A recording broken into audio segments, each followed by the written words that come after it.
Hello, I'm Chris Nagle from Nagle Fireplaces and Stoves. In this video I will demonstrate to you how to prepare your Stovax Riva Studio for installation. We start by firstly removing the door. Ensure air controls are fully to the right. Open the door until at a 90-degree angle with the stove and simply lift up the door and remove from the unit. Remove all items inside the unit like operating instructions, gloves and the log guard.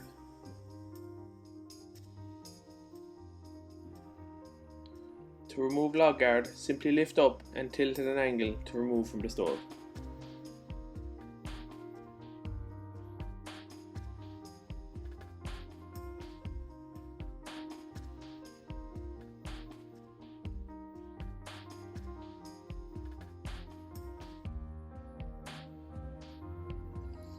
All new Riva Studio stoves come with packing to keep the baffle plates in position while in transit.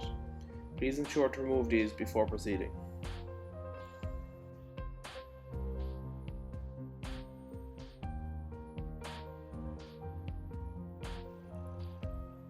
To remove the lower brick baffle, firstly we need to move the stainless steel support. Pull the bar towards the front of the stove, which will allow the bricks to become loose.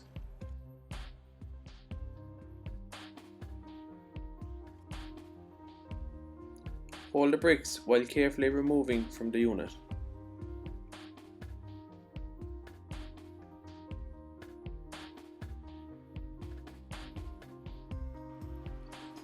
Next we need to remove the stainless steel support.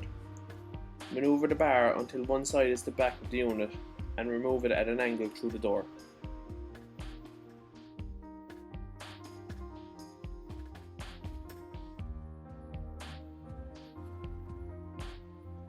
When removing the top steel baffle plates, examine how they are supported. Lift the back of the plate slightly and pull towards the front. These plates are in two halves and the left hand side removes first. Also note, on the Stovax Riva Studio 1 these plates are in one piece, and on the Studio 3 they are in three pieces, but the same applies about removal. Here we show the supports on which the upper baffle sits. Next we need to remove the vermiculite bricks, starting with the side bricks. Please ensure to always take out the bricks in this order to prevent damage, as these are quite fragile and can break easily.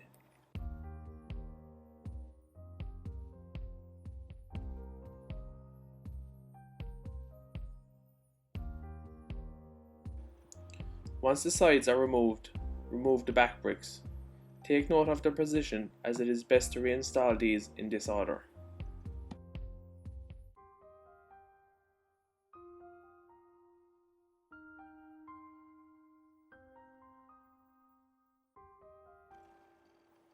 Finally, we can remove the bottom bricks.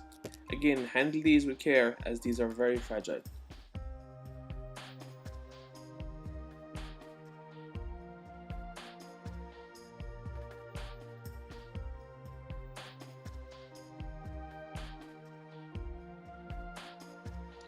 Now we can start removing the inner box out of the outer casing. We start this by removing the lower collar inside the fire. Firstly, remove all 4 bolts from the collar and pull down on the collar until it is free from the stove.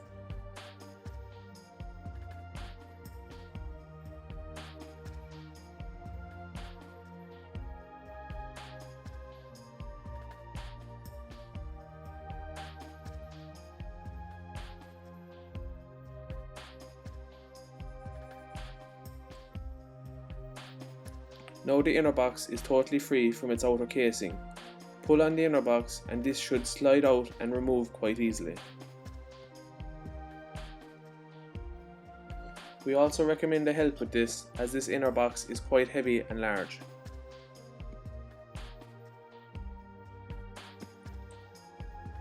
Once the inner box is removed, we can clearly see the outer collar attached to the outer casing. Remove this to prepare for the installation.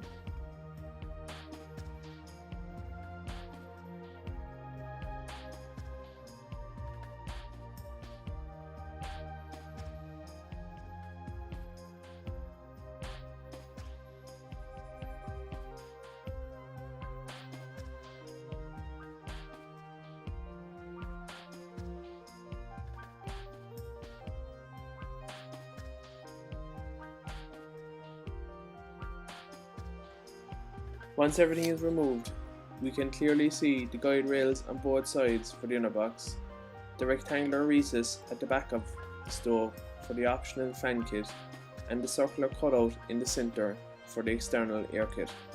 If installing either of these two optional extras, we recommend you study the Stovax dedicated installation instructions before starting.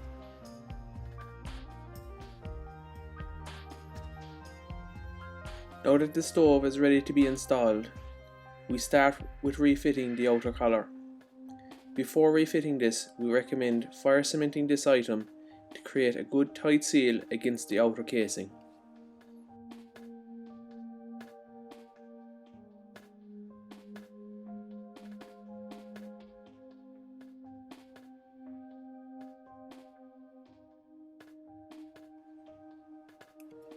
When reinstalling the inner box, make sure to keep it centre, and also to be cautious when sliding it back to ensure the box is inside the guide rails on both sides.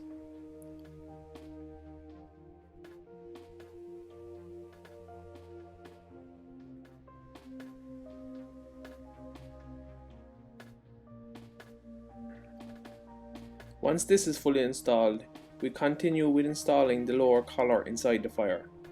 Once again, we recommend fire cementing this to create a good seal, and also to ensure that the 4 bolts are installed fully, and remember that the bolts with the caps go into the front.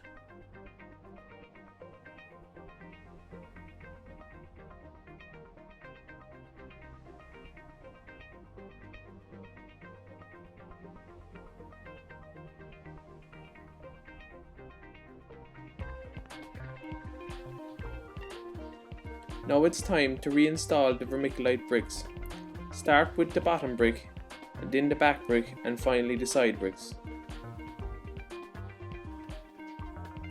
We always recommend keeping note of how the bricks are positioned when taking them out, as it makes reinstalling much easier.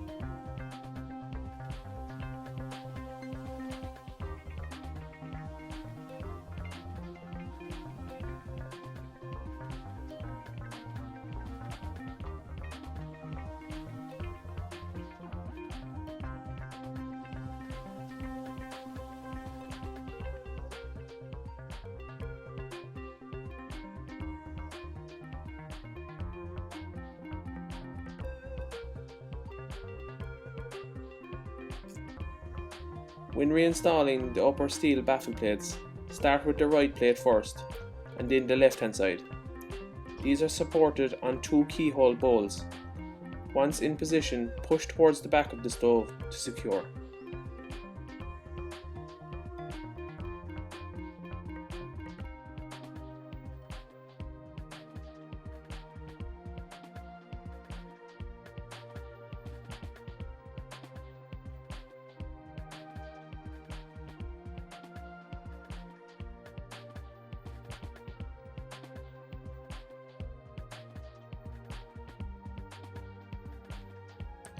Reinstall the stainless steel support bar at an angle through the door, and proceed to place the lower brick baffles in position.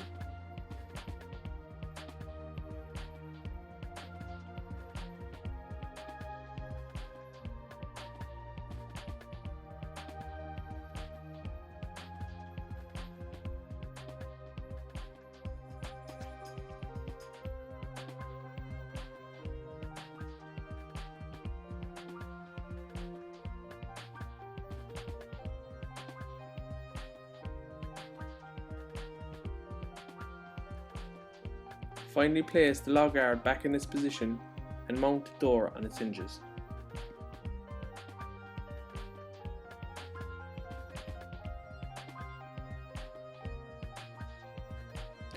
These instructions are only intended as a general guide, and we always recommend you study the installation manual for the appliance before carrying out any work.